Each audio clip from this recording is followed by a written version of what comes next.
To some of you, the discussion we are going to carry along in this series may be a little new or novel, but many are already aware of the existence of at least the symbolic factors with which we are to be concerned.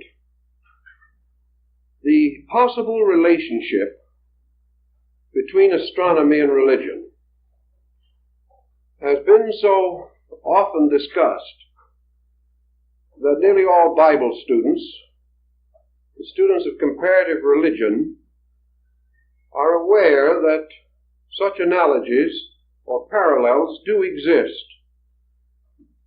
We are interested, therefore, in determining, if possible, their validity and what they have contributed to our general knowledge of man's beliefs.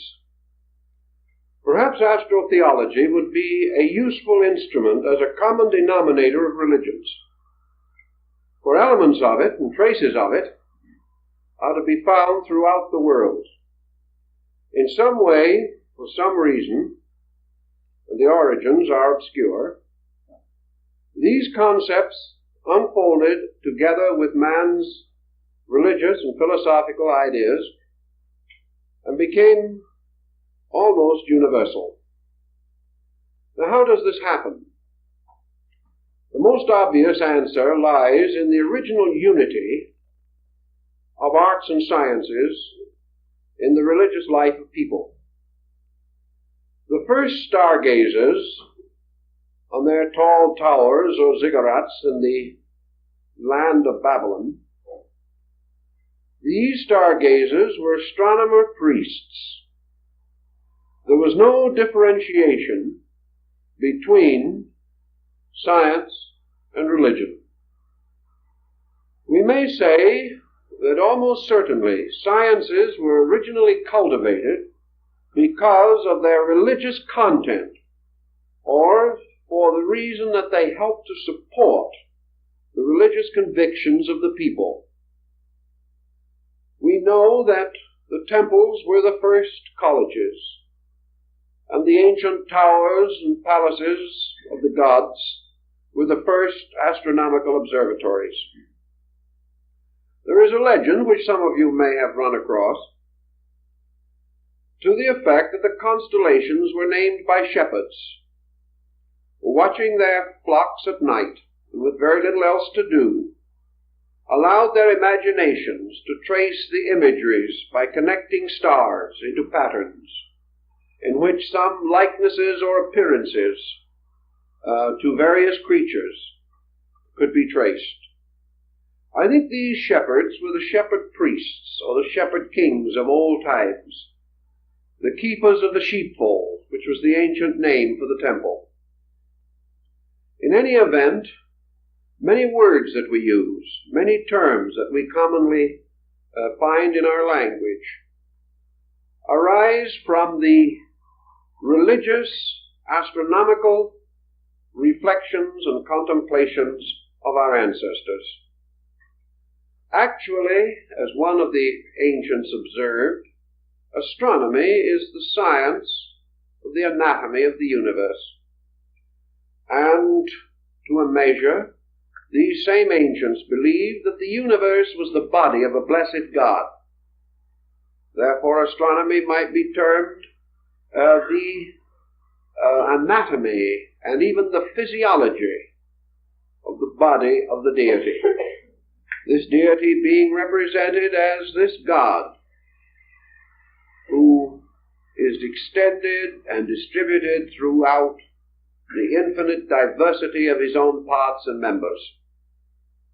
In any event, at a very remote time, men learned considerable about astronomy. It is quite likely that there have been cycles of remembrance and forgetfulness in this subject. A. Wallace Budge, keeper of the Egyptian and Assyrian antiquities of the British Museum, declared that the Chaldean astronomers watched and measured and charted the motions of the heavens for more than 25,000 years. Now, of course, from a man of his standing, This is a rather unusual statement, and yet I'm certain that he felt that he could prove it. This tremendous amount of observation, even without the instruments that we know today, must have led to a variety of discoveries. We feel, for example, that ancient man was greatly limited in his astronomical researches by his lack of a telescope. Yet we also have record that the ancients knew certain things about the solar system in particular, which it seems impossible they could have known without some kind of a telescopic equipment. Perhaps the Chinese have the answer. On the wall of the city of Peking, there is the remain of an ancient observatory. It was partly reconstructed by the early Jesuits, but the instruments are essentially Chinese, and they have a complete observatory without a telescope. Now, what they did to meet this peculiar need was a masterpiece in optics. They discovered that by using a long, hollow tube without a lens, they could restrict the light of the sky and concentrate the energy going into their own eyes. And by means of these tubes without lenses, they were able to make a number of observations which would not normally be possible to the individual. They were able to give us a very clear understanding of many peculiar details. For instance, we find in other parts of the ancient world the full and obvious knowledge that the Egyptians, the Greeks, and the Persians at an ancient time knew definitely that the planet Venus was never visible to us as a complete sphere, but most often like a minute lunar crescent. They also discovered in the field of Babylon the rings on Saturn, and the ancient deity of the Babylonians, corresponding to the deity Saturn, is always shown standing in the midst of rings which circle his body. These things are not just accidents. They tell us that at a long ago time, men made comparatively accurate observations of the world in which they lived. Pythagoras, writing or teaching about 600 years before the beginning of the Christian era, was one of the first to note that the planets and their chariots, the chariots of the gods, circled around the blazing altar of the sun. He is accredited generally with the first statement of the heliocentric system of astronomy as we know it today. How then have we forgotten all these things? The only answer is that in the waste of time, in the destruction of learned institutions, in the gradual decadence of the great temple mysteries, conquest, pillage, war, and destruction, many choice and valuable records were hopelessly destroyed, as in the case of the destruction of the great Serapean and Brocchian collections in Alexandria. Thus we dropped a dark curtain across history, having obliterated most of the early relics and records of man's intellectual life. We have every knowledge, then, that in the general and broad need of the world, ancient man was reasonably well equipped. He knew the earth was round. He was aware of the Western Hemisphere long before the beginning of the Christian era. And according to Plutarch, the historian, the Gulf of St. Lawrence and the Great Lakes area of the United States was explored by Grecian navigators at least 15 to 1800 years before its rediscovery at the time of Columbus. And of course, Columbus really was searching for a passage to Asia. He did not realize in the beginning that he had discovered a new continent. These ancient records and many legends and myths and fables all point out things that we should know, but which we have gently ignored. It is almost certain that the Chinese navigated the coast of California 2,500 years ago.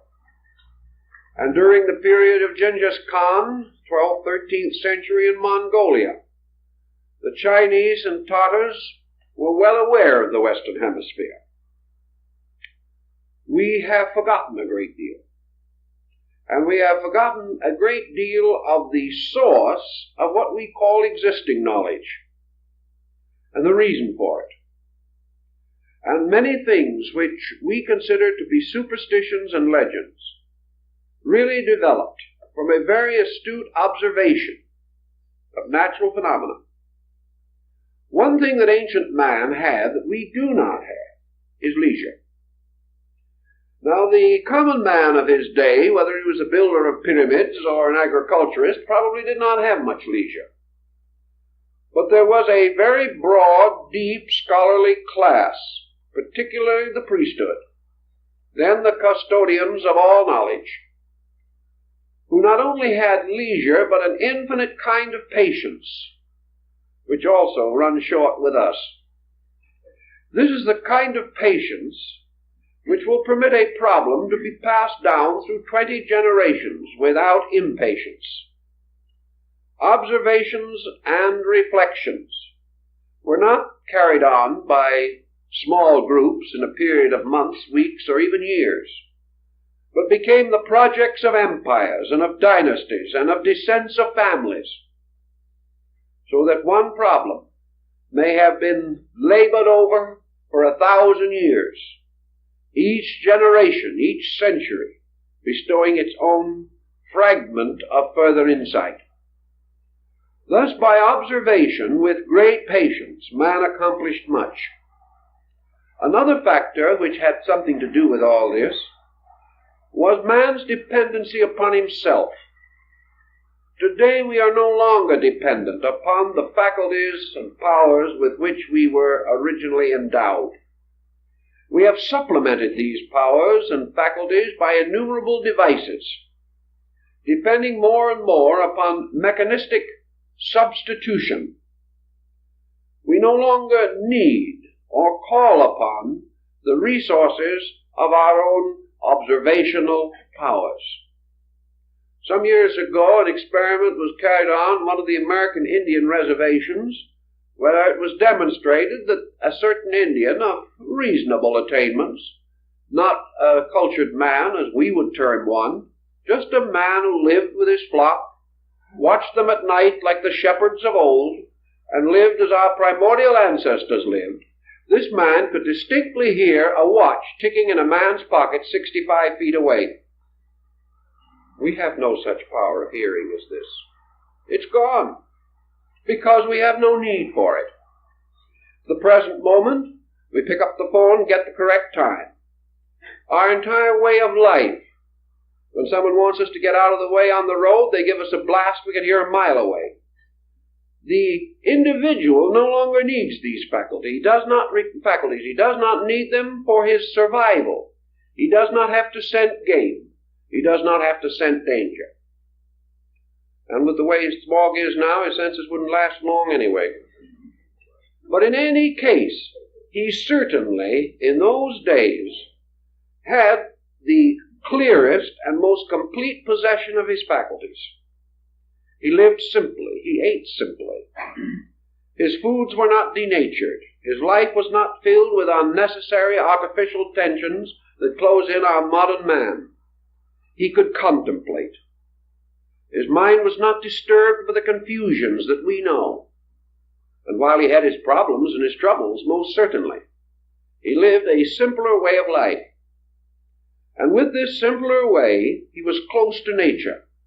And his intuitions, his inspirations, and his revelations had an authenticity which we cannot deny. For we know that all forms of knowledge that we boast today originated in times when the powers and faculties of man must have supplied him with the total instrument with which he worked. He had to be able to produce these things out of himself. And because of that, we marvel at algebra, we marvel at geometry, and all of these forms of learning, but they came from the past, from long ago. Man has improved upon them, but in the dawn of time stand the shadowy figures of the originators. And these figures, some way, stand head and shoulders above those who have made new and useful applications of these first great dynamic thoughts. And in this group of dynamics belongs our problem of astronomy. Now, in astronomy in those days, we involved another term, which perhaps has fallen likewise into evil times, and that is the term astrology. It is unlikely that, with the exception of navigation and the calendar, that ancient man studied astronomy from any great, profound interest merely in the heavens and their motions. His interest was in meaning, not in motion. He was searching the heavens for truths, not facts. He was looking for dynamics. And always his problem was to apply his knowledge to the immediate problem of his own existence. And out of these long observations, which perhaps gradually evolved his concept of the seasons, came the calendar, a method of determining the periodic return of seasons, the eccentricities of the calendar, and many interesting details. The Egyptians, for example, had a calendar which corresponded with a circle. 360 days in the year, 360 degrees in the circle. But they gradually came to discover that this was not quite right. They found their year getting badly out of order. So they created 5 intercalendary days. And they set these days aside and apart. And to these days they assigned the birthdays of the 5 principal gods. Interesting also to bear in mind that the Chinese and the old Egyptians and the very early Greeks did not have a septenary system of planets as later came into existence, but as the Chinese call them, the 5 emperors, the 5 great sidereal emperors. For the Egyptians and the Chinese were well aware of the fact that the sun and the moon were not planets. Medieval man did not know this, however, and constantly combined the planets and the luminaries to form his septenary. But the older people, like the Egyptians, decided that these 5 days should be the birthdays of the planets, and they set them aside. We are working now with a calendar reform project, and the only way we can make it work today is by the introduction of intercalendary days, so that now the thought is that we shall no longer have a 365-day calendar with leap years and other inconveniences, with the days of the week falling on different numerical days of the month and so on, but that we shall go back to the old idea of having 360 days, 360 degrees, and set aside the 5 days, not this time as birthdays of the gods, but now as our 5 world holidays, which would not be counted. They would be the intercalendary days.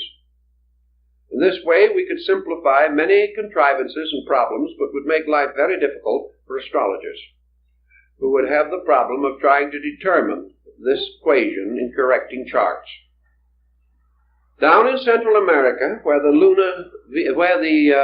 Sun-Venus calendar was represented on the scales of the great dragon, which the feathered serpent of their philosophy, it is said that the great deity of the Quiche Maya complex, Quetzalcoatl, the feathered serpent, that this deity gave them the calendar, the Tanlamatl, the book of the sacred days. And by this calendar, which was ornamented with the symbols and devices of the gods, the world and time both were divided into epochs, eras, and compartments and separate units, and to each was assigned a deity. These people went so far as to assign a divinity to each hour of the day and night, anticipating the medieval astrologers' planetary hour system. All through the ancient world, the calendars and the gods went together. One of the first uses of the calendar probably was to determine religious feasts. And we still have this concept in the church calendar and saints' days and many other similar devices. The calendar then served a great many purposes. First and most, however, it served man to observe the seasons of his planting, of his reaping. It told him when to watch in Egypt for the inundation of the Nile upon which his life depended. It taught him to prepare for the rigors of winter in other climes. It gave him an accurate way of measuring the annual climate of his world. It also told him that each of the changes of the seasons brought new forces into play in his environment and the conditions under which he existed. Each of these changes had its good side and its bad side. Each brought something if he could know how to use it. Each took something away. Therefore, he must provide at certain times. Tithing came from putting away the seed, 10% of the seed for the next harvest. And gradually our agrarian ancestor found that the heavens in their motions regulated his crops, which the farmer of our own generation also has learned to know. Experimentation on farms in Arizona under the Department of Agriculture has shown definitely that there is a relationship between the growth of plants and the various phases of the moon and things of that nature. So in his practical observation, our ancient priest ancestor prophet made use of these forms of knowledge. He did not gain them immediately, but he should have been able to observe, if he kept the records, the seasonal motions over these thousands of years and observe the results in his own life. Way back in this time, a discovery was made. We do not know who made it, when it was made, but it certainly was long before the beginning of the Christian era. And it was probably made in that great philosophical complex of peoples that flourished in the Near East in the valley of the Euphrates from 3,000 to 4,000 years before the beginning of the Christian era. It may have been simultaneously discovered in India and China, for the records are to be found everywhere. And that was that there was another and larger motion that had a very important bearing upon life. And this motion was the precession of the equinoxes. This term, precession of the equinoxes, to one completely unfamiliar with the subject, is just a little difficult to explain briefly. But it means that there is a slow but constant westward motion of the equinoctial points. This motion is exhilarated by a combination of solar-lunar activity and slightly retarded by a reverse planetary activity. As a result of these forces pulling in contrary or inconsistent manners, this precessional motion now means, and has meant as long as man can remember or learn, that each year the sun reaches the equinox slightly sooner than the year before. That actually the coming of the sun is a little over 1 minute earlier each year, making an astronomical degree in about 72 years. Thus, every 72 years, the sun seems to drop back at the equinox 1 degree. If it so does, it drops back approximately 30 degrees every 2,160 years. And it drops back around the entire circle to any hypothetical point in one longer cycle of 25,920 years. In this period of time, the sun seems, only by appearance, seems to drop back around the entire circle of the zodiac, falling backward or failing backward at the rate of 1 degree every 72 years.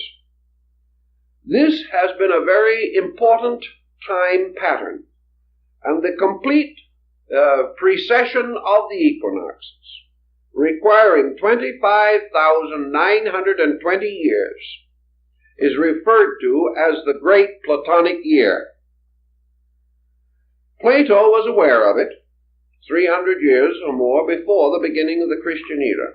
We know it today. No one has ever been able to shake the phenomenon. We have found new explanations for what caused it, but the fact that it happens is still beyond controversy. And this peculiar heavenly motion has significance in a very wonderful way, and is perhaps the most important link that we have between astronomy and religion in ancient times. The precession of the equinox, therefore, means that every 2,160 years, the sun reaches the equinoctial point in a different sign of the zodiac, each sign constituting 30 degrees. If this occurs, then, we see the appearance of the precession, in which the sun appears to enter each sign in its last degree, and by precession move backward through it to its first degree, and then pass into the next sign, entering that at its last degree and moving back to the first. So this motion appears to be in exact opposition to the rest of the motions of planets and other elements composing the solar family. This peculiar observation, the study of the Platonic year, has led to a great many wonderful symbols and philosophies. To get a further picture of this, we must now move to the story of the sun. I think we all know that it is reported that our very remote forebears were sun worshippers. We know that the Pythagoreans rose at dawn each day to meet with hymn and song the rising of the splendor of the day. We know also that the Hindus worshiped the sun god under the name of Surya, and honored it, riding in its chariot across the sky. We know that the sun in China was the symbol of imperial heaven, and always the sun, as the great symbol of light, was held with extraordinary veneration. We also know that this experience of the sun was closely related to the agrarian cult, or the belief that religion was an experience of growth in nature. The farmer recognized his indebtedness to the sun. By degrees, men came to realize that only by the sun's power would the grain grow. Only by the power of the sun would light be given so that man could go out and labor. That if he was too long separated from the sun, man himself lost much of his vitality and power. And by degrees, the sun became a God symbol. The all-seeing eye of the ancients, the eye of Horus in Egypt, is actually a symbol of the sun, as is the pupil of the human eye. The sun was regarded as the eye of God, and it is said in the Bible that God made his tabernacle in the sun. All this sun worship was not merely a physical acceptance of the sun as a god. I've talked to a number of followers of very primitive faiths, known to be sun worshippers, and I've asked them if they actually worship the sun. They said, no. We worship or accept the sun as a symbol of a principle in the universe. It is not the visible sun, but light, the sense of consciousness, that light makes all things clear and plain and open. And we remember the Pythagorean definition of God as a being whose body is composed of the substance of light and whose spirit is composed of the substance of truth. Thus the sun was the symbol of the light of the world, the light that lighteth every man that cometh into the world. The sun in its daily rising was the symbol of renewed hope. It was the promise of another day of opportunity, of labor, of fulfillment. Ancient man was terribly frightened by an eclipse of the sun because he thought an evil spirit was seeking to destroy the sun. And much of our doctrine of the dragon that ate the sun and other stories and fairy tales come from eclipse phenomena. Also, eclipse phenomena seems to have sustained the belief that there was an adversary or an evil power that wanted to destroy the sun. Man did not fully understand the meaning of the solar power, but he made representations of it in gold. And these were worn by the priests as the symbols of the fact that they served the sun. Most decorations, military or civil, such as the Croix de Guerre or the Légion d'Honneur, were originally taken from sun medallions. We reward or honor the individual by bestowing a sun symbol or a rosette upon him. The halos around the heads and bodies of sanctified persons have gradually taken on sun symbolism attributes. These persons were radiant with spiritual powers, or with great light within themselves. For the royalty, for the emperor, the king, or the great person, was reserved also the solar coronet. A crown is nothing but a sun, surrounded by a burst of rays. And as time went on, apparently these rays got to be a little inconvenient, sticking out in all directions, so they were turned in to the top, forming the ducal coronet and the crowns of the kings of Europe as we know them today, like the great English crown of St. George. Then among Christian peoples an orb and a cross were placed upon the top of the crown, to symbolize the power of Christendom, and the crown became a radiant throne for the symbol of the Christian mystery itself. The sun, then, has always played this vital part, and we have had sun gods. Every religion has had them. They have always been wonderful, radiant beings, and nearly always they were the direct offspring of deity. They were the highest of the gods. And the tragedies that came to the sun gods were the tragedies that most affected mortals. When Balder the Beautiful, the sun god of the Nordic peoples, was slain by the mistletoe arrow, all the world wept, and darkness descended, and the joy of the gods was destroyed. Apollo was the sun god of the ancient Greco-Latin, Helios, and he is the one who drove his shafts or rays into the body of Python, and caused the great serpent to be killed and thrown into a great ravine in the earth.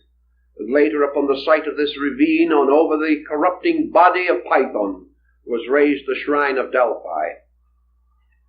The sun god was always the slayer of evil because he was the overcomer of darkness. He was always the thing that saved men from night. And later, in the place of the sun god itself, came the sun or light symbol, the candle, the torch. the fire. These also dispel darkness. They were protectors.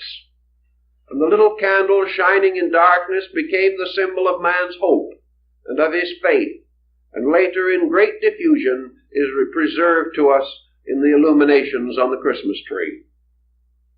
The world tree with its lights is the symbol of all the candles lit from the great power of the sun. In India there was much philosophy upon the nature of the sun. And we could go into a great deal of abstract thinking relating to their knowledge of astronomy, which was profound, and upon which much of their theology is likewise based. But in round terms, because time is short, and as Hippocrates said, art is long, we can only make a summary of this situation. But let us accept what is generally demonstrable, namely that upon research we find that ancient man venerated the sun as the visible symbol of an invisible power in space, as the light bearing witness to the life, that there was a life behind the light. Now remember, in the Greek, Helios, later the Latin Apollo, was not regarded as the source of the solar light. He carried on his arm a great shield, and in the center of this shield was a boss or knob.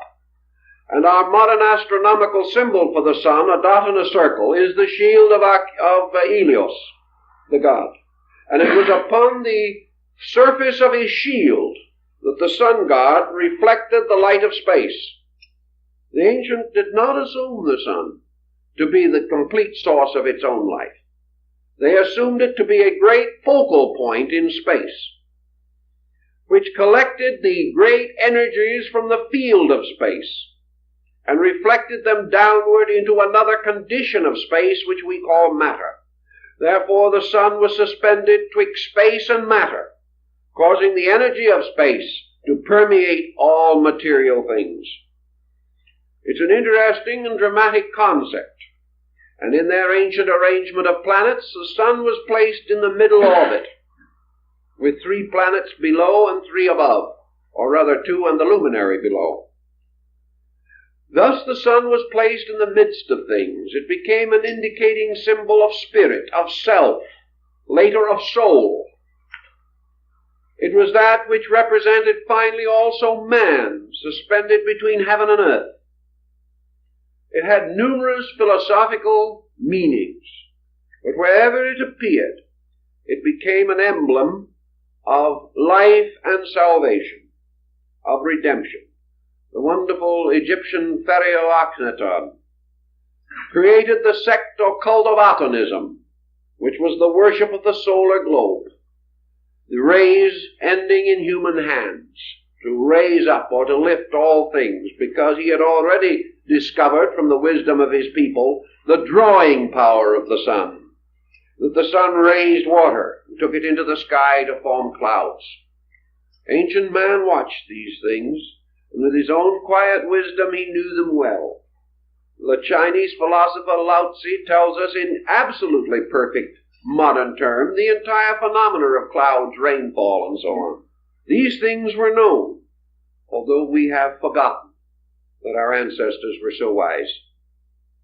Now the sun deity, having to a great measure become the symbol of life, passed through 3 paralleling cycles of apparently similar activities. These cycles similar in their structure but different in their time equation. By the great precessional motion, the sun seemed to retire around the zodiac in 25,920 years. By another motion, the sun seemed to progress through the signs of the zodiac, making the complete circle every 12 months, causing what we know as the year. The third cycle of the sun was its apparent motion around the earth, by which it achieved the mystery of the 24-hour day. These were the 3 cycles of the sun, the 3 complete circles which it made of varying magnitude. The least of these cycles in their unity was the day, which consisted of dawn as one of its important points, that in the day the dawn was its vernal equinox. Noon was its summer solstice. Sunset was its autumnal equinox. Midnight was its winter solstice. Thus the sun, according to the Egyptians, rose every morning from the underworld, traveled across the sky, and at night descended into the land of Amentet, where it shone for all through the night for the souls of the dead in the underworld. Now, some of the old documents give us a peculiar little hint about this. They tell us, for example, one of the old manuscripts, that the people in the underworld lived upside down, walking around on their heads. Is it possible that the Egyptians had already discovered that the so-called underworld was the other side of the earth? We do not know with certainty, but we do know that they had navigated as far as the Western Hemisphere. So that it's quite possible that the people walking around upside down were not creatures of mythology, belonging in some fantastic ghost realm, but simply the recognition of something that is factually true as far as we are concerned. In any event, the sun shone in the daytime upon the world of the living and gleamed at night in the abode of the dead. The sun also had this secondary motion in which it went its great circle of the year. It was born on the 25th of December at the winter solstice. It won its great battle. Its resurrection over winter was achieved at the vernal equinox. It was enthroned at the summer solstice, which occurred at that time in the sign of the lion, rather than in the sign of Cancer, where we have it now, and was therefore enthroned as the Lion of the tribe of Judah, and also was seated upon the throne of lions, as told by the legends of King Solomon. And we know that Solomon is composed of 3 words, Sol, On, the name of the sun in 3 languages. All these different symbols. And then finally at the autumnal equinox, the sun goes forth to meet the mystery of winter, where it is to finally meet its death. So the life of the sun, the annular life of the sun, from its birth to its death, became by degrees of the greatest significance to ancient man. And out of this sun going through the 12 signs of the zodiac each year came the story of the 12 labors of Hercules.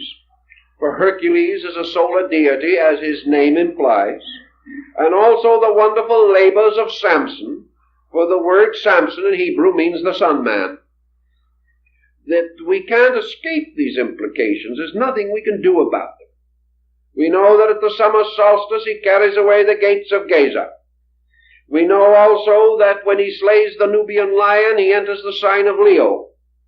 And that when he is taken into the house of Delilah and his hair is cut short, he is entering into the sign of Virgo the Virgin, which is the beginning of his decline towards winter, at which time, of course, his rays or his hair, these are cut off and he loses his strength. But at the winter solstice he pulls down the double columns of the house of the Philistines, and the old sun dies, making way for the new sun, which is to be born in the mystery of the winter solstice. And as the old king dies and the new king is born, we remember the words that were spoken at the court of France. The king is dead. Long live the king. In that moment the son is born, a new son. We represent it today when the season is right, for we think of the year as an infant being led in by Father Time, the old year. So old Father Time goes his way and the new year is born. These symbols have come down to us from remote antiquity. And always the old and the new labor together, and forever ancient Cronus is combing out the golden hair of the solar maiden. It is a very interesting, profound symbolism, and upon it a great deal of religious material has been built. Now, in this development of the religion of the solar deity or the solar being, we know that it goes through the signs that this again becomes Sindad, the sailor, whose adventures are nothing more or less than the 12 labors of Hercules, very thinly veiled. They are also the labors of all the heroes, from the heroes of fairy tale to the great epic heroes. We know that always Siegfried is the sun lad, or the sun hero, who slays the dragon with the enchanted sword Noton. We know also that Siegfried, like all the solar heroes, finally dies, and in the great immolation scene of the Götterdämmerung, he is burned upon the funeral pyre. But out of the rising of the great waters of night, the Rhine or the ocean, there comes a new heaven and a new earth, and the gods go away, and the new gods and the new world come into being. Thus always this symbolism lives, making for us a wonderful drama, a drama we find in India in the story of Rama. This manner also in China in the Yellow Emperor. Japan is the only country in the world of importance that made the sun god a goddess. It is the one ancient people that made the solar deity feminine and the lunar deity masculine. Just why and how, again, is one of the great questions, but in any event, Amaterasu or Mikami, the goddess of the sun, is represented in Japanese philosophy by the metal mirror, the perfectly plain mirror that is hung over the gates of the Shinto temple. It is the symbol again of the reflector of light, and it relates to an incident long ago as told in the Nihonji and the Kojiki, the great classic epics which describe how the sun goddess was brought out of the cave of darkness by seeing her own reflection in a mirror. It was all very wonderful and gives us another phase of the same great story. Everywhere, then, these things play into religion. And with this basic thought, we now come to the larger year. Incidentally, of course, we have to realize that in all the cycles, particularly the year cycle and the Platonic year cycle, the sun is related to the sign of the zodiac with which it is at that time or moment most deeply or definitely concerned. The precessional motion has changed things, but in our symbolism we have preserved the old way. Consequently, for a brief lecture, let us not be too astronomically concerned, but merely try to point out the symbolism, fully aware that there are astronomical equations with which modern science will not be in full agreement. But as we are dealing not with astronomy but with symbolism, these equations are negligible, not worth the problem of reconciling them, although it can be done. This point, then, we have to bear in mind that we conceive today the vernal equinox taking place in the sign of Aries, the sign of the ram. We assume that the summer solstice takes place in Cancer, the sign of the crab, that the autumnal equinox takes place in Libra, the sign of the balance, and that the winter solstice takes place in the sign of Capricorn, the sea goat. And the sea goat, it's part of its body a goat and part a fish, relates to the two ancient Babylonian cities of Babylon and Nineveh, one of which was built upon a mountain and the other by the shore of the sea. And the combining of the glyphs for the two cities gave us the present form of Capricornus, or the sea goat. Now, as the equinox takes place, these become associated with the seasons. And we recognize that the ancients, who knowing the ways of the world and the ways of life, had certain emblems or representations by means of which they identified certain procedures in nature. Now, the summer solstice, which was the sign and symbol of the greatest fertility, was associated with Cancer, the crab. This Cancer is also the Scarabassaka of Egypt, the scarab beetle, the symbol of life and immortality. The winter solstice, or the symbol of death, was Capricorn. And Capricorn was always the sign of the aged, the rocky or the bony, having to do with this strange contour of the country where the sign is said to have developed. So that all things in a long, broad, general term are said to be born in Cancer and to die in Capricorn. That one represents the entrance into life. Cancer is therefore the womb, Capricorn the tomb. Capricorn was symbolized finally by Father Time, carrying the hourglass and the reaping scythe. And Cancer was symbolized by the great mother, Diana, goddess of the Ephesians, the wonderful nourisher of all things. Cancer was under the rulership of the moon, the lady of generation, and Capricorn of Saturn, the ancient master of regeneration. The ancients had already recognized that all birth was a dying, and that all dying was a being born again. Therefore, in ancient times, they buried their dead in the neat chest posture, or the embryo position, indicating that to all things the tomb is a womb of another life. These thoughts, undoubtedly, in their philosophy, were mellowed by the ancient astronomical symbolism. The annual birth of the sun god was a tremendously important thing because it contributed very largely to man's concept of immortality. The sun was not dead, it only slept. It appeared to die, the earth seemed to die, for the people who devised these concepts were obviously living in the northern hemisphere. The trees seemed to die, snow came, the processes of living were desperate and desolate and cold. But out of it all came also the symbol of the sprig of acacia, the evergreen, the little pine tree which later became the Christmas tree, because it was associated with the green tree that remained green through the winter, and therefore was the symbol of an immortality which was not shared by other trees, as far as men could see. In the Cultus Arborum, which was the worship of trees, man discovered that the tree did not die, though it seemed to be dead. And out of all this seeming of dying, but this fact of living, came some of the deepest and noblest philosophies that revealed themselves to our primitive ancestors. Now, having established this little concept of the clock of the year, we now progress with it further to the great clock. And we come to the Platonic year.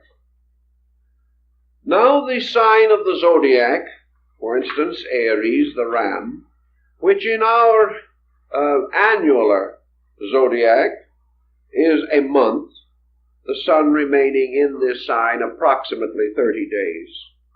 Now this sign becomes a great cycle of years. 2160 years the sun is born in the sign of the ram. After that it passes out of the ram. And for 2160 years it is born in the sign of the fishes. Then it passes from that, and for 2160 years it is born in the sign of the water bearer, or Aquarius. And thus until it has gone completely by the precessional motion around the great Platonic cycle.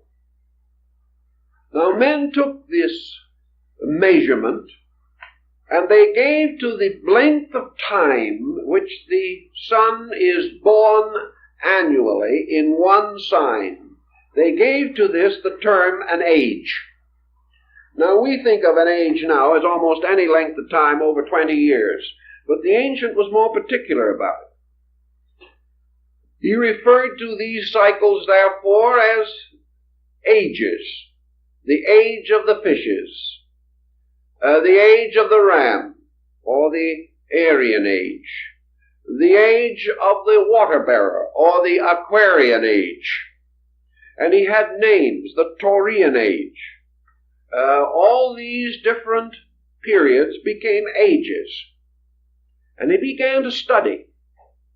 And he also began to observe that there were divisions possible within the 30 degrees of a sign, or in this case, the 2160 years in which the sun, by precession, was born within a sign. They divided these signs in half, 15 degrees each. They also divided them into thirds, called decanates, of 10 degrees each. And they divided further into 6 divisions of 5 degrees each, and finally into single degrees. And in the Hindu system of astrology, they broke the degrees down to minutes and to seconds, forming out of all of these combinations a tremendously intricate clock. And they determined to their own satisfaction that great cycles of world events are paralleled in history at the time when the sun by precession goes through certain divisions of a sign, ruled by a certain sign itself, a degree within the larger pattern of degrees. Out of the general concept of these things have come the practice or habit of ancient nations worshiping their deities under the forms in which the sun was born. Therefore, in the time, let's go back a little bit, and we will say that in the time when the vernal equinox took place in Taurus, the bull, the celestial ox, that this symbol was closely associated with the religion of man, because this was the body in which the avatara took place, or the embodiment of the great sun being. The light of the universe was released from this segment of the heavens, and this light was qualified by this great mathematical, astronomical, psychological clock in which all of these occurrences were taking place. So back in the time when this was natural and was happening, we find religions arising that had peculiar affinity to the worship of the bull. We know the Egyptians said that their god Osiris was driven from India to Egypt in the form of the bull Apis. We know that the Egyptians mummified the sacred bulls, that they were peculiar symbols of divine authority, and nearly always in their art the bull is represented with a solar disk between its horns. Virgil says that the bull opens the egg of the year with its horns at the time when the equinox took place in the sign of the bull Taurus. We also note that in the Old Testament, the worship of the golden calf, the decoration of the altar of the tabernacle with the horns of rams and of bulls. We also know that in the mysteries of Mithras, the bull was sacrificed, and Mithras, the sun god, is shown slaying the bull. One of these carvings was left by the Roman legions in England, and the city of Oxford is named because of the Mithraic ox carving that was found there, going way, way back. We know also that in the Nordic rites, the first gods were licked out of the earth by the cow mother. Hathor, the Egyptian goddess with the head of a cow. We know Nandi, the bull, is the steed upon which the god Shiva rides, particularly in his rising. For in India, the Trimuti, Brahma, Vishnu, Shiva, represents the sun at dawn, the sun at noon, and the sun at sunset. And Parvati, the wife of Shiva, represents the mountains of the west, And Shiva, the sun, you see, Parvati, the consort, the wife of the Indian god Shiva, was the daughter of Himalayas, the lord of the mountain. And Shiva each day went to court her. And he crossed the sky riding on his handsome bull to visit the house of his beloved, which was the sunset. And when he was united in marriage with Parvati, the goddess of the sunset mountains, the child born of them was called Durga, or night.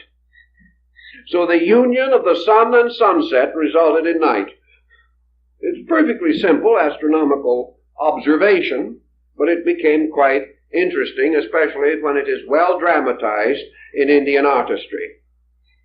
So the sign of the bull also gives us something else. We are told that cherubim with a blazing sword were placed at the gates of Eden. Also the cherubs were stood upon or knelt upon the Ark of the Covenant. Between the wings of the cherubs came the Shekinah's glory, the presence of the Lord. The word cherub, from cherub, means an ox or a bull. And we know that in ancient Jewish symbolism, the cherubim were represented with 4 heads: a lion, a bull, a man, and an eagle. These are the 4 fixed signs of the zodiac: Taurus, Leo, Scorpio, and Aquarius. And they are also placed on the corners of early Christian graves or sarcophagi. And the old nursery rhyme, Matthew, Mark, Luke, and John, bless the couch that I lie on. And here are the 4 animals. And of course you know that those 4 animals, the 4 fixed signs of the zodiac, were also associated with the evangelists. And at the present time I'm working an article for Horizon which is going to deal with the lion of St. Mark. There is one of your 4 signs.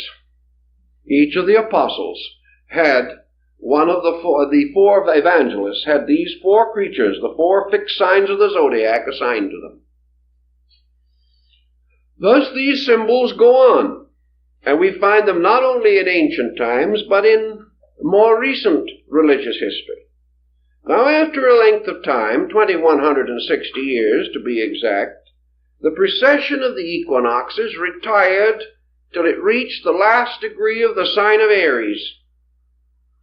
And we find the beginning of a new religion, a new concept of religion.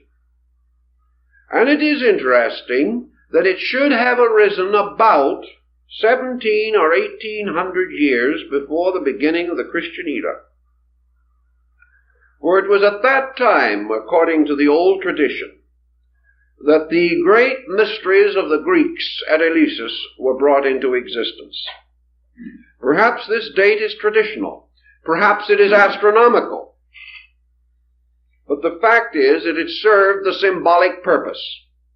For at that time it is said that at the time of the vernal equinox, always the time of greatest importance in ancient festival, the Hierophant of the rites of Eleusis came forth upon the porch of the temple, carrying in one hand the shepherd's crook, and in the hollow of his left arm a newborn lamb. And he held up the shepherd's crook and elevated the lamb to the admiration of the people.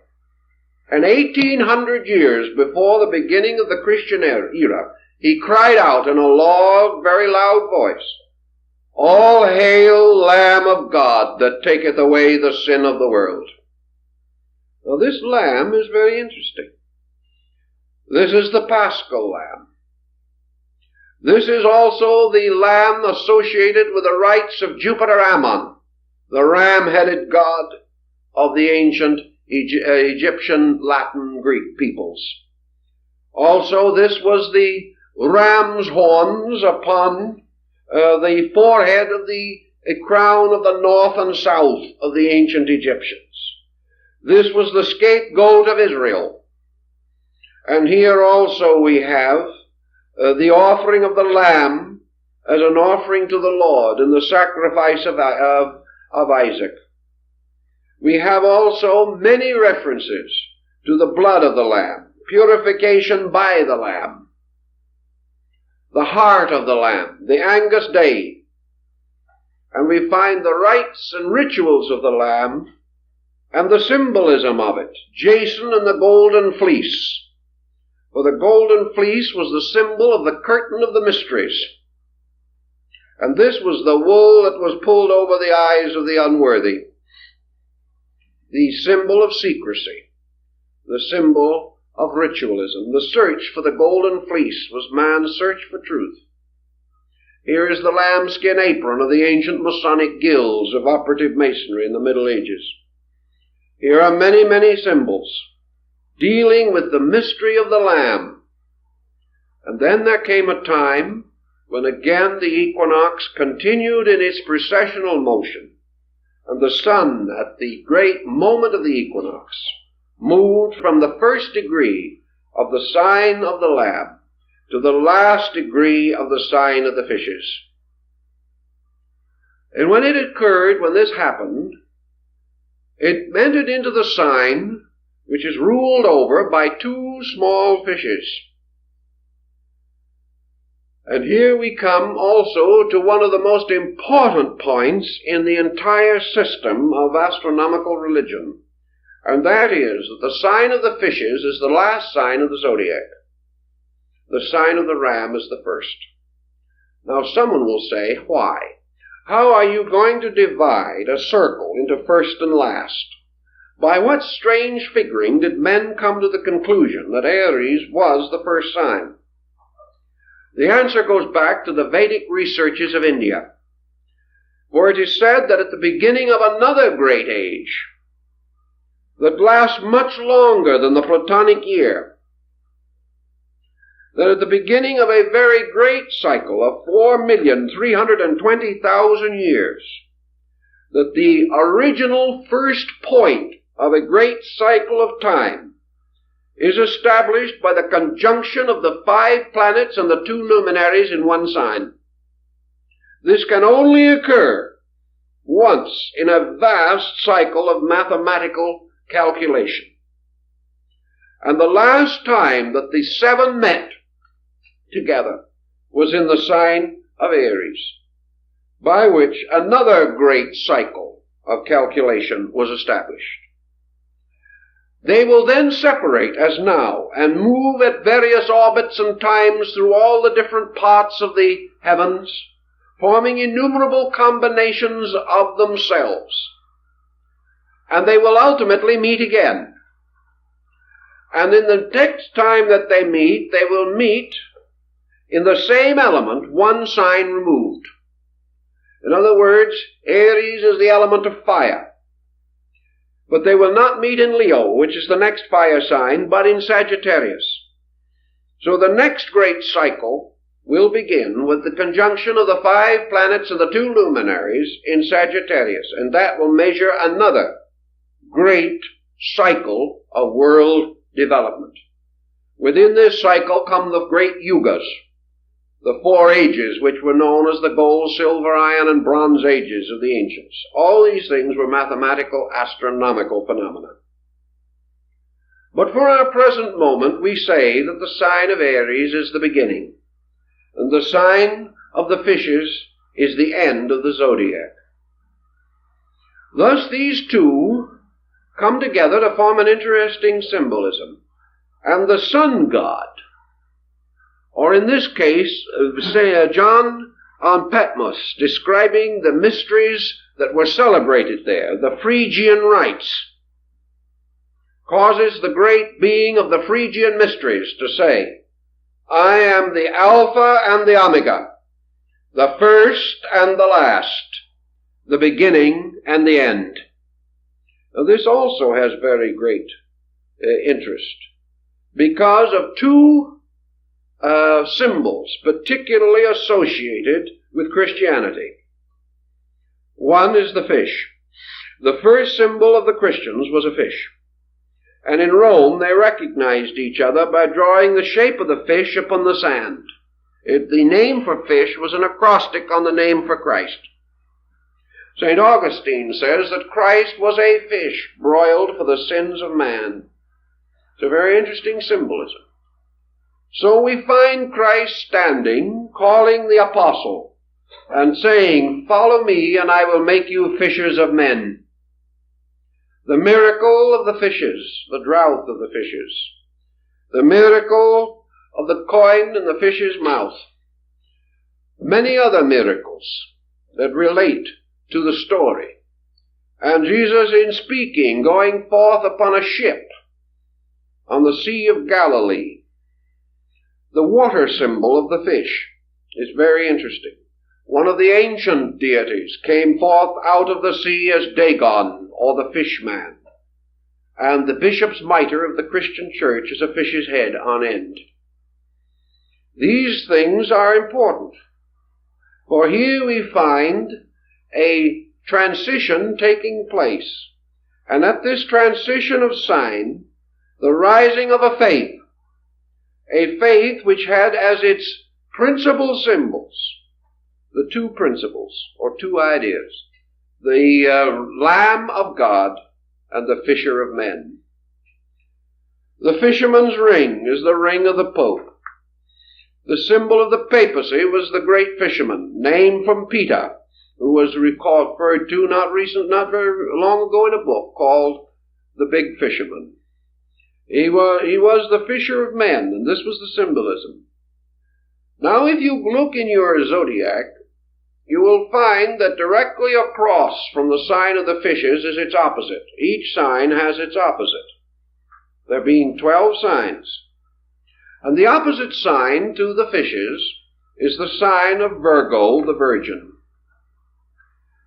And the Assumption of the Virgin, the feast of the Assumption of the Virgin, takes place when the sun, the symbol of the principle of life, is in the sign of the Virgin. It's a very interesting parallel again. Now the Virgin in ancient times was Ceres or Cori, the mother who was always still a virgin, because she brought forth immaculately the food, the earth, the grain, the flowers, the trees. Everything was born from her, but she was still the mother of mysteries, the eternal Virgin.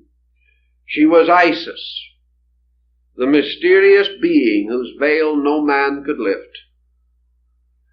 And this symbol in ancient astronomy carried in its arms either a sheath of grain, as Cori did, or sometimes the loaves of the Passover, or the unleavened bread. So we have an interesting thing. Jesus, the sun entering the symbol of the equinox and the sign of the fish, performed the miracle of feeding the multitude with 2 fishes and the barley loaves. And there were 12 baskets of scraps left. Again, the circle of the zodiac. Later, when the time came for the master to prepare for the Passover, he sent a disciple into the city, and he said to him, "You will see a man who carries a pitcher of water on his shoulder. Follow that man. When he enters into a house, go in likewise, and go to the upper room, and say that your master wishes it to celebrate the Passover." Who is the man with the pitcher of water on his shoulder? He is the Egyptian deity Canopus, the waterman. He is also Aquarius, the water-bearer, always represented in the ancient system of the zodiac as a man carrying a pitcher of water on his shoulder. He carried that pitcher of water long before the beginning of the Christian era. So the sun, moving on, goes into the new age, or the age that is to come, to celebrate again its passing over in the sign of the water-bearer. Of course, the sign or the ritual of the Passover is the passing over of the sun at the time of the equinox. All these rituals have been very carefully measured to meet the astronomical requirements, like the epoch and the golden year and all these things. We have calculations to run through every one of these symbols. Now, one of the great questions that has arisen perhaps in our studies a little has been to determine, if possible, the time of the beginning of the age of the fishes, or what we call the Piscean age. It is, of course, a nice, trite contrivance to say that it began with the beginning of the Christian era. But in India and in many other countries, a point is made with which some Western astronomers and astrologers will certainly be at variance, namely that at the present time the equinox is taking place approximately in the 8th degree of the sign of the fishes. It hasn't moved into this other age yet. If the Indian and the old Chaldeo-Babylonian calculation is correct, by a very curious thing, a circumstance that is almost too remarkable to be a coincidence, the vernal equinox should have entered the sign of the fishes approximately the year 325 AD. And that was the year of the establishment of the Christian Church by the Council of Nicaea. It would have entered at the time when the heaviest influence was upon the quality of Leo, which also corresponded exactly. If from that point on you calculate each step of the precession of the equinoxes, from that time to the present day, you will find some very remarkable things if you break up the year as the ancient did. Now, if you take this period, the age of the fishes, and what is this age? Now you go back to your tables of Sargon, the king of Babylon, where the first delineations of the signs and planets are given. There's been no change in the readings of these symbols for nearly 4,000 years. And we find that the sign of the fishes was represented in that time, and still is in astrology, as a sign of water, the sign of retribution, the sign of the deluge, the sign of obscuration, the sign of karmic fulfillment, the sign of the end of an old way, the termination of patterns. In the great sun cycle in China, the deluge which ends the world is always associated with the sign of the fishes, and the reorganization or building of the new world naturally follows. But in this constellational diffusion, if we observe it carefully, there is a strangely psychological relationship between the key words of the sign of the fishes and the strange state of our world ever since this strange equinoctial occurrence took place. The obscuration, the hiddenness, and at the same time the strange spirituality which is associated with this sign, the mysticism, the inner and deeper yearning and longing, the age of the ministry, the age of the struggle, the strife, the pain, the problem, the winding up, the paying off of old debts, the completion of work left unfinished. And in many ways that is a bit typical of the situations we find ourselves in. Now, as we say, we have about 2,160 years to work with from the beginning of this cycle. And if we do assume for a moment that it could coincide with the Council of Nicaea, which was the formal creation of the church, and we know that from the time of this council on, the integration of the church took place. It became a religion. Prior to that, it was a group of scattered communities without leadership or organization. If we add 1/2 of the period of that cycle, If we divide this great period of 2160 years right in half, to divide the age into a positive and negative half, where does the half line drop? It drops approximately in the year 1400. In fact, it drops a little closer than that. It drops almost identically on the exact date set aside as the date of the Renaissance, the great change in our world, the beginning of the modern world as we know it, the moving from the negative half of the sign to the positive half. We break down the sign step by step, and we find everywhere that these major cycles hit exactly with the prominent dates in the cultural and moral and spiritual growth of our peoples. And it seems very possible that this was the basis, this study of the great Platonic year was the basis of the fortunate long-range predictions of men like Nostradamus, who could not have worked it by the ordinary methods that we know, but only by the great precessional motion. Now from all this we come to many other symbols. And I think there is one that is fascinating enough to give a little thought to. During this period that we call the medieval world, there lived a very interesting and kindly old gentleman who is known as the Venerable Bede. He is called venerable because he was on his way to canonization, but he never got any further than the first step, by which he became venerable, as one of these terms that precedes full canonization.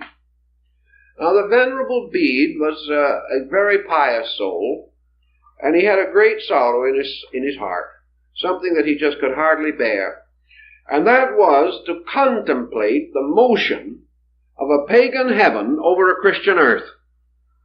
Here were all the constellations, here was the Argonaut sailing off, here was Cetus the great whale, here were all these symbols, Hercules and Pegasus and Ariadne and all this, all moving over a perfectly respectable Christian commonwealth. It just didn't seem right. So the Venerable Bede decided to Christianize the heavens. And he did it. And we have in the library 2 very beautiful astronomical charts, very large ones, original prints from the Middle Ages, in full color, showing the Christian universe. He did it very simply. He simply took the various constellations and transformed them. The krator or cup of the Greeks became the Holy Grail. The 12 signs of the zodiac became the 12 disciples. Nothing could be simpler. Cetus, the great fish, Leviathan, became Jonah's whale. And the Argonaut kept on sailing as Noah's Ark. All these symbols were perfectly fitted together. And the result was a great success. But suddenly everybody stopped in their tracks. Somebody had let the cat out of the bag. Actually, the symbolism proved the common origin of both groups. Actually, these symbols that were put in the place of the old were the equivalents in a new faith of identically the same principles. So everybody hushed it up and forgot about it until the French Revolution came along with still a different idea, and the situation has lapsed back, waiting now for another revolution on the part of scientists who probably will want to change all of these because they can't stand the superstitions of any group. So that now you don't speak about planets and speak about signs. You speak about so many degrees of right ascension. It's so much less personal and so much more scientific, but it comes out to the same place. Also, astrology is now giving way to a kind of new science which is going to be called cosmography or something of that nature, in which they are going to do something that was never heard of before. They're going to consider the possibility that the heavens influence the earth. And they're going to do it with a new name, and the right man is going to discover it, which is very, very important in our times. But this concept of the universe, again, shows much that tells us of the old ways and of the old concepts and rites. In the old days, the initiation rituals of the temples always followed in some mysterious manner this astronomical pattern.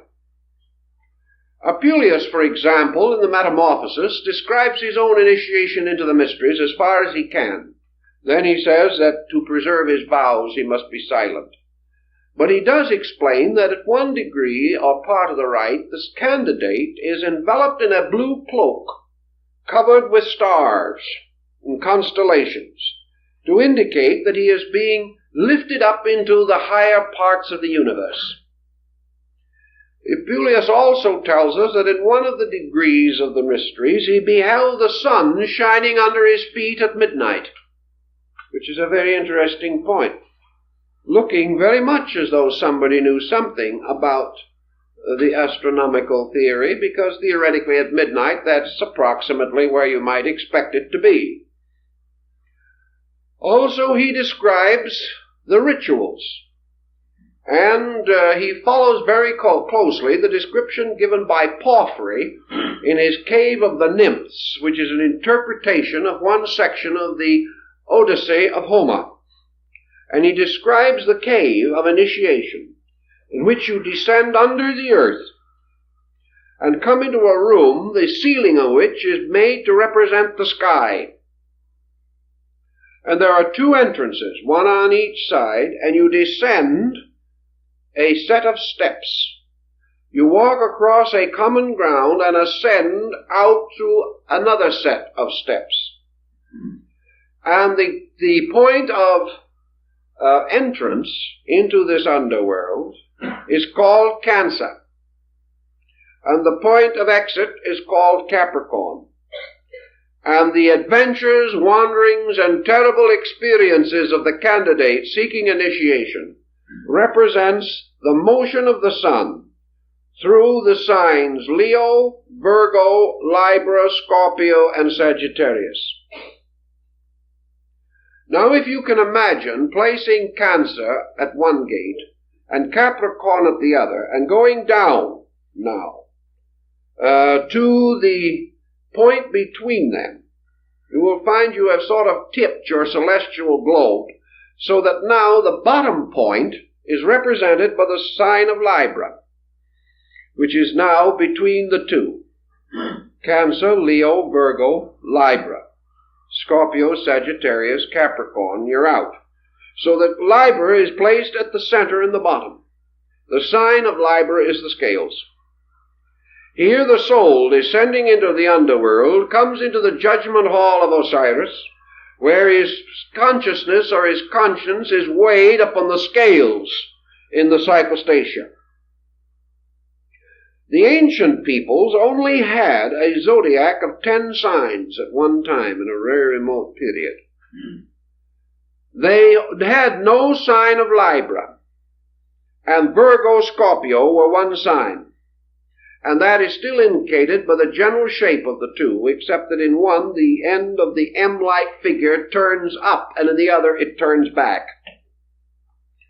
Now, at the time of the so-called fall of man, it was believed that the signs were divided and Libra was inserted between them. There is a very ancient doctrine about that, increasing the number of the signs to 12. But the sign of the scales, placed in the judgment hall of the twin truths in the temple of Amentet, is at the bottom of this V-like pattern of the descent of man into judgment or into generation.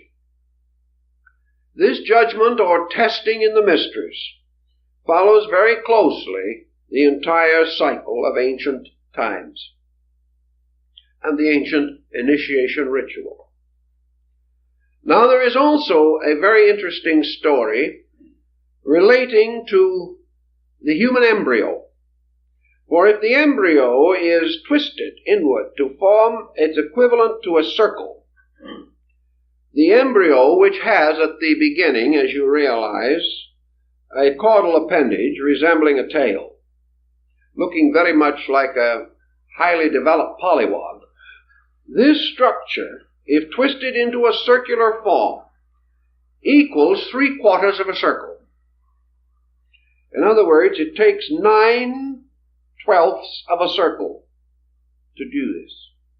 But there are 3 signs or 3 parts of the circle that are not touched. The head and tail of the figure do not meet.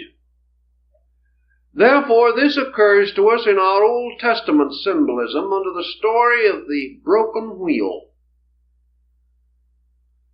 And this broken wheel, or the 9/12 wheel, is again an astronomical symbol that has played a considerable part in human thinking, because the 9/12 represent the 9 months of generation, or the period in which the child is being formed.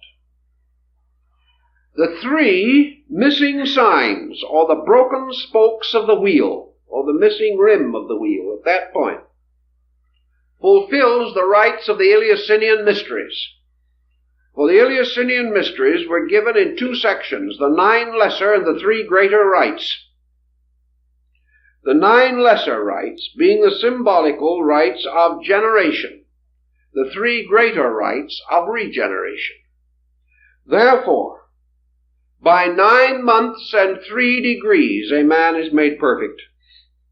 This is a very curious symbolism, but it has a great deal of interest if we know how to study it. In other words, the individual, to pass through the second birth, must go through the womb of the mysteries to complete the circle, of which 9 parts only are provided in generation. The Chinese, fully aware of that, declare a child to be 1 year old after it has reached the 3rd month. It celebrates its first birthday 3 months after it is born. This is part of a very curious doctrine, but it points to the 3 winter or fall months leading toward final death. It is to do with the blinding of Samson, the cutting off of the rays of the sun god.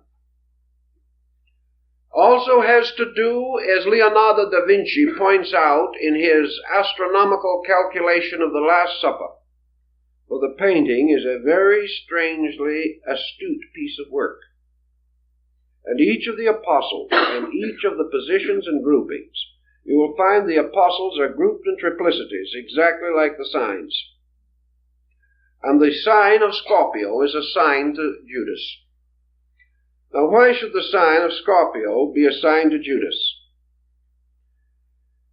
In the Orient, there is something about the scorpion that is very peculiar. First of all, it stings with its tail. Therefore, it is the backbiter. The second thing that is about it that is strange is that the mark which it leaves is always in the form of a minute pair of human lips.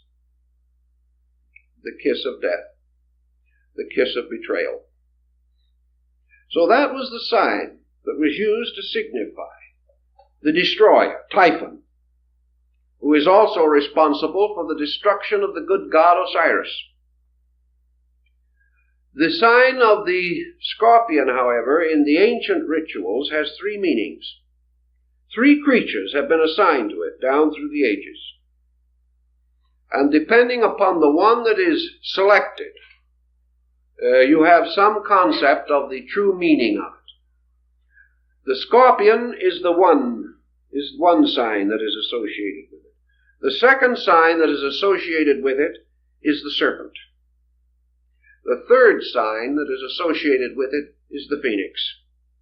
So the scorpion, the serpent, and the phoenix were all given to that one sign of the zodiac. And the Rosicrucian mysteries of old European mysticism always bestowed their higher rites at the time of the sun being in a certain degree of Scorpio. Therefore, Scorpio was the symbol of death and rebirth, of evil and redemption. Most of all, it was man transcending his own inferior nature. It was the symbol of initiation into the secret rites which symbolize death. It was the death of the old and birth into the new. It is death always leading to liberation. And we find all through the ancient symbolism these parallels carefully preserved even into your alchemical mysteries. And in the combinations and structures of the alchemical stone of the wise man, there is what is called the horoscope of the stone. In other words, there is a symbol of the universe represented as a particular pattern of planets. And in this pattern of planets, the formula for the stone of the philosopher and the elixir of life for the transmutation of metal is said to have been concealed. And the mysterious eight-sided vault of Christian Rosenkreuz was formed into the symbol of a solar system, in the midst of which the body of the ancient adept is said to have been placed. All of these peculiar symbols trail down through the ages, reminding us of the numerous forms of indebtedness that we have to the planetary symbols. The Dionysian artificers, the great builders of the Greek cathedrals and churches, and also the builders of the theaters of Dionysus. Later they became the great Lombard builders of Europe, the builders of the medieval world and the Renaissance, the great Comosine masters. Nearly every one of the structures that they built was based mathematically upon a constellation. Caesarino, in his edition of Vitruvius, the great master of architecture, shows how the modes of architecture were based upon the great constellational patterns, and that the temples of the gods were built according to the stars of the constellations in which these gods were said to be enthroned. A very elaborate and involved system of architecture rose, therefore, from this same consideration. Also, we remember Gaffaro, the astrologer to Cardinal Richelieu, pointing out how the handwriting on the wall of heaven described in the Old Testament is actually a study of star groups, in which the star constellations form the consonants of the Hebrew alphabet, and the planets moving through them form the vowels. And the constant motion of the vowels and the consonants produce the writing upon the wall of sky, which the ancient prophets could read. There are many references to these things, and gradually there emerges to our consideration a concept of sidereal motion, of human growth, and of the linking of these two together in a highly complicated scientific concept. The details of this were evolved over so long a period of time and with such astuteness that it is almost impossible for us to exhaust the research work that has come down to us. Unfortunately, of course, it has been largely mutilated, but enough remains to give us a tremendous amount of guidance if we actually want to have this guidance. We have other things that come out of this constellational study. The constellation, the oldest circular zodiac known, that which was found at Dendera in Egypt and is now in the Bibliothèque Nationale in Paris, is a magnificent sandstone slab containing a study of the world, of the heavens as they were known at that time. Many symbols and figures are included in this zodiac which we no longer recognize or have any means of fully understanding. But we do have certain points that are very interesting. The Egyptians referred to what we call the Great Bear as the plow. It was the symbol of the turner of the furrows, and of course the ox of heaven was the one that drew the plow. This plow moved around the great polar star. And we have their knowledge now, which corresponds rather well with that of China and India, relating to the axis of this great system. According to the Egyptians and several other ancient peoples, the earth had more than 2 motions. Flammarion says 11, and I think the ancients were very near to that. They recognized particularly a peculiar oscillation of the pole, by means of which it seemed to point, hypothetically at different times, to various stars or near to various stars forming the Little Bear. Therefore, the ancients termed this constellation in India the Rishi, or the great sages, who at various times incarnated to become rulers of the earth. And of these great sages, one that we know perhaps the best is Vyasa, the great sage of the Mahabharata. This comes to us also in Egypt. The Egyptians, following many ancient peoples and following practices still held under certain circumstances today, were concerned with the mystery of the northern point of the heavens. They were never able to observe that the sun moved northward, in the sense of ever occupying the northern segment of the sky. It came nearer or further, but never did it do in the north what it did in the south, as far as their visual awareness was concerned. Therefore, the northern hemisphere, in the Egyptian ritual also, was represented as the direction of darkness. In the ancient temple, there was a gate at the east, west, and south, but no gate at the north. Now, as a result of that, it has been held that people believed that from what the Greeks call the Hyperborean, or the area or region north of the winds, Hyperboreus, that from this region came only frost and snow giants and monsters. The Egyptians, however, did not do it that way. They had a very interesting astronomical outlook, however. Measurements have been taken to study the glyph used in Egypt as the symbol of the great gods, particularly the abode of the great gods. This is always what appears to be an inverted bowl or a half circle, turned upon a straight line. In other words, the bowl bowls or bulges upward, forming a half circle. This is a boss, mountain, or raised place, and through that streaks a line, like a vertical, not quite vertical staff. It is off the vertical.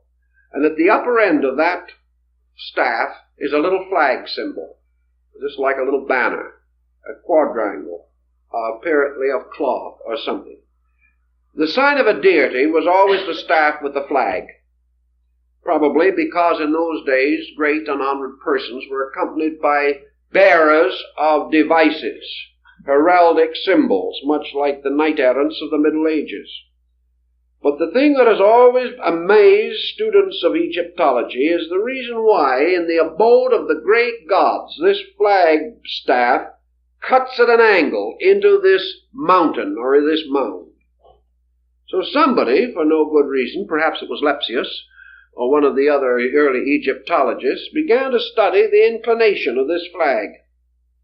And he examined a number of instances of it in great monuments. Of course, you can't be certain in hastily written documents by comparatively poor scribes, but in the great stone carvings, in the great sarcophagi texts, and so on, he studied these things, and he found this was always the same. And he measured a little further, and he found that it coincides exactly with our inclination of the Earth's axis. What is it then?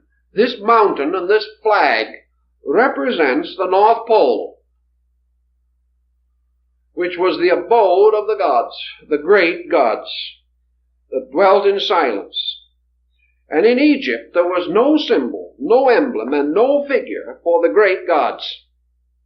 All the known gods, the gods of provinces, the creator gods, the cosmocrators, and the various Ammonian artificers, the creating gods that became later the Elohim of the opening chapters of Genesis. These deities are variously represented, sometimes with knives, representing the gougers, or the ones that carved matter out of space and formed worlds.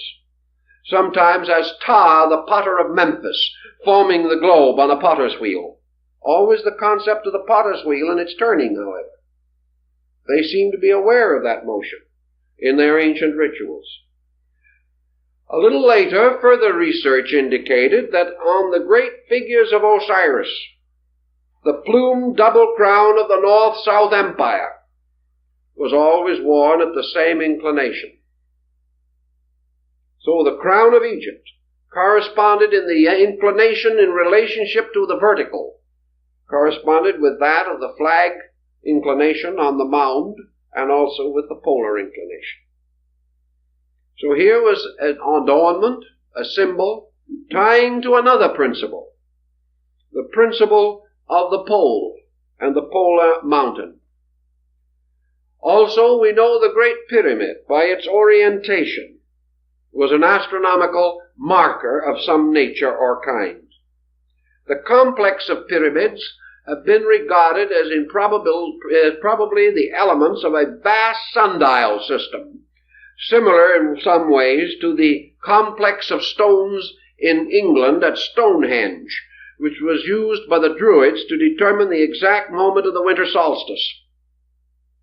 Here the great rituals were performed, particularly by capturing the ray of the newborn sun in a crystal lens in order to start the sacred fires by what we call burning glasses. All these symbols are intriguing, and the great gods of the north and the silence of these gods dwelling forever above the earth correspond, of course, to the Indian concept of Mount Meru, which is to the north. And in the Buddhist doctrine, Chang Shambhala, the city of the gods, means Chang, north. It means that it is the city of the north. And it is said that it is so glorious and so magnificent that lights are forever radiating from it. The Aurora Borealis.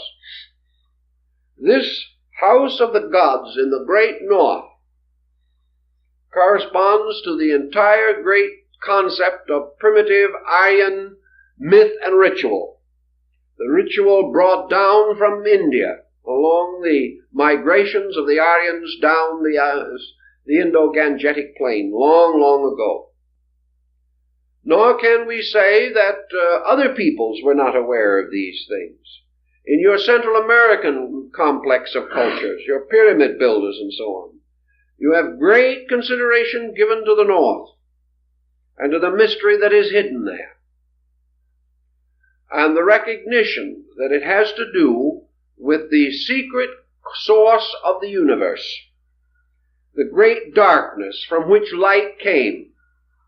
Because in all these systems, the great sun globe is always the child of heaven, the symbol of the first and only begotten of the veiled mother who is space, whose mystery no man can solve.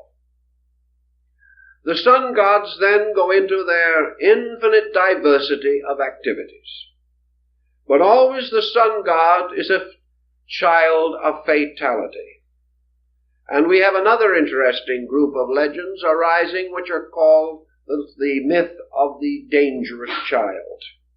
This is the child whose coming is predestined and looked forward to by the wise, whose birth darkness attempts to prevent by despotism, who finally rises triumphant over his enemies, becomes the ruler of his kingdom, is betrayed and dies, and is buried at the winter solstice. Buried, as the ancient legend tells us, over the brow of a hill. And here he remains until by 3 degrees or 3 days or 3 signs he is raised again at Easter. And this great cycle goes on and on and on. The cycle of the religious mystery of the sun divinity. Many times we find the solar face also. Among the Peruvians and among the peoples of the great South American complex that finally came under the control of the Inca chieftains, Virakana, the god of the air, was worshipped by kissing the sunbeam.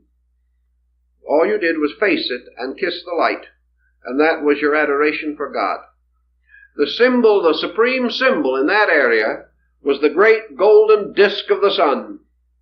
And the story is told that it was a disk of solid gold and jewels 11 feet in diameter. And when the conquistadors under Pizarro divided up the spoils, one of them got this sun disk as his spoil by a throw of dice, and a few moments later lost it to another soldier by another throw of dice. That was the way things were done in those days. But these people undoubtedly recognized the same basic concept. Their rites and ceremonies and what we learn of their religion shows that they also based all of their calculations upon the sovereignty of the solar power and its great journey. This is the dangerous journey of the sun, the hazardous journey, which is beset by all manner of problem, like the journey of Siegfried down the river, the great Rhine journey, that leads him finally to the house of the Gibeton, where he is betrayed and killed by Hagen, the symbol of winter, the dark one. These different emblems, and we find them everywhere, also show in the Maya complex. On the Casa de las Monas at Chichen Itza in Yucatan, the so-called House of the Nuns, there is over the doorway of the ecclesia, or small chapel, the great one, Itzamna, the Lord of the Mysteries, he of the azure plumes of the bird of paradise. And he is seated in the solar egg, surrounded by rays of light going in all directions. He is the great one whose tabernacle is in the sun. Beneath him are spread out the ancient hieroglyphs for water. Around him clouds and lightning. But he is the great solar one. Now later, from him, by an immaculate conception, by the Virgin Xochiquetzal, was born Quetzalcoatl, the feathered serpent, the symbol of the sun's path and also of the same mysterious modes of the lunar arc which cause what we call today the dragon's head and tail in astrological research, the motion of the lunar orbit. And this great deity, Quetzalcoatl, was the good god, the sun god. He wore the bonnet of the Quetzal plumes, which was the symbol of the solar light rays, the feathers going out in all directions. For the Quetzal is the bird that is born of the sun, and when the time comes for it to die, it flies back to the sun. And the Quetzal, like the thunderbird of the American Indian, is just another phoenix. And this again is the symbol of priesthoods, the symbol of the wise ones, or the sun gods, the sun-born ones, who are the keepers of the ancient mysteries. And this Quetzalcoatl served his people well, brought them out of darkness and ignorance. But finally there came from the south the evil one, the red-mirrored god Tezcatlipoca, the god of Mars. And this evil deity destroyed the power of the sun god. And the sun god departed finally upon a raft of serpents from the shores at Veracruz, promising to return. But this whole cycle was a sun-Venus cycle, and the astronomy of these people proves it. The pyramid of the sun at Chichen Itza is an absolutely correct astronomical representation of the year. There are just as many steps on that pyramid as there are days in the year, and so on. All of these buildings astronomically built and oriented. And at the apex of the year, in the high point, was the temple to the deity. The deity itself represented by the feathered serpent or the dragon. And the feathered serpent again, the symbol of the year, as in the Mexican calendar, where all the divisions on the calendar stone, the months of the year, are placed as scales upon the body of a serpent. Thus every part of this mythology, and it is this same serpent, which is Python, which is slain by the sun god every year, when he overcomes the year. and becomes master of life, or the keeper of the year. And every year also at the end, the year destroys him. And the new sun god must be born.